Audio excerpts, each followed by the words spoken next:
Explained by the Billy Meier contacts, Carlo Disch. Contact Report 063. I recently met a seemingly nice person, a Carlo Disch from Ticino. He dedicates himself very strictly to our interests and seems to achieve a lot in it. What do you think he should do for us? He is currently unemployed and is now pondering whether he should go to Austria to apply for a job in Kuwait or whether he should only work for us. He also prepared a report for me according to which he is said to have had contact with a certain Eloa of Cassiopeia in 1960, as he also writes here in this report. At that time, he was supposed to have been ordered to wait 15 years, after which he would be called on to spread the truth for a certain task, an organizational one, namely, if the truth was spread from a certain side. Now he has contacted me with the statement that he must fulfill his task with us, because through us the signal given at that time was given to him. What do you think of this, and what should he do? Very few Cassiopeia planets carry human life forms, and I know very few friends there. An Eloa, however, is unknown to me on those worlds, but rather a similar name, namely El-Hoa. But perhaps it is a misunderstanding of Carlo Disch in that he misheard the name. Contact Report 064.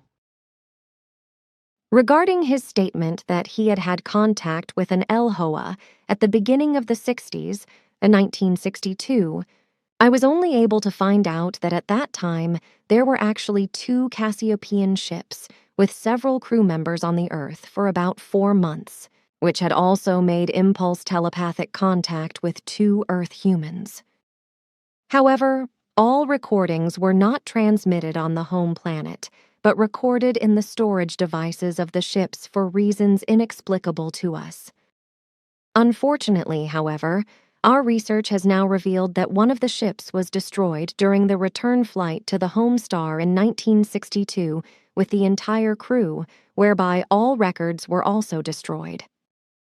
The reasons of the destruction are shrouded in darkness and could not be clarified because it took place in hyperspace, which was determined at that time by coordinate impulses. The second ship started from the Earth about 7 years ago, because the crew was expeditionarily busy until then. They had, however, no knowledge about the records of the destroyed ship, so also they could convey nothing of reference to this to the homeworld. Unfortunately, this ship did not reach home either, because some influences threw the ship into a foreign dimension when it wanted to break hyperspace. This resulted in the fact that all control devices of the home base, which were coupling remotely with the devices of the ship, suddenly did not pick up any impulses anymore when the breakthrough should have taken place, which indicates with compelling clarity that the ship was thrown into a foreign dimension. What is known about the 2 ships is that the destroyed aircraft was commanded by a male leader named El-Hoa, while the missing ship was under the command of a certain Anhar.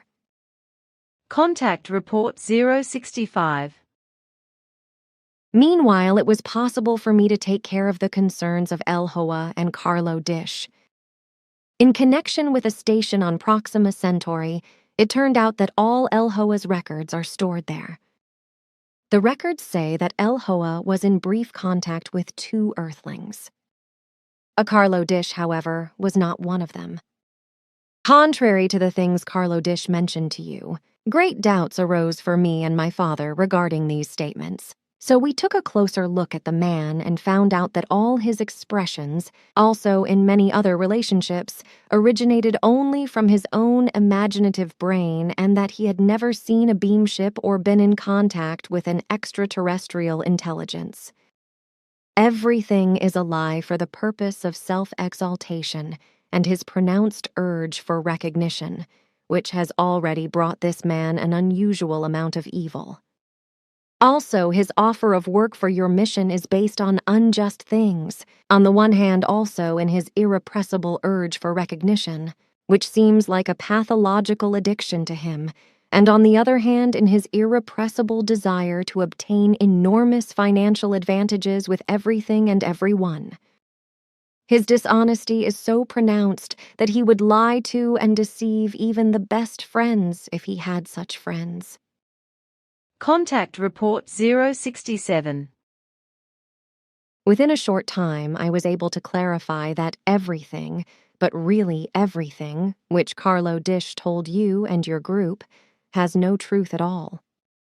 He neither knew about the existence of El Hoa, nor was this name even known to him. This is the reason why from the beginning he spoke of an Eloah, whose name he knew from ancient writings and from various religious organizations. Consciously, he did not write this name in its complete form, which goes back to the old name Elohim. With the help of my father, I was able to clarify that Carlo Disch acted only for selfish purposes to invade your group, with the intention of being in the foreground and asserting himself. So he acted out of rather low motives, without the slightest sense of honesty. His actions are only self-directed in order to play strongly prominent roles in public. Untruths are very convenient for him, and he applies them without any hesitation. He is very self-centered and very egotistic.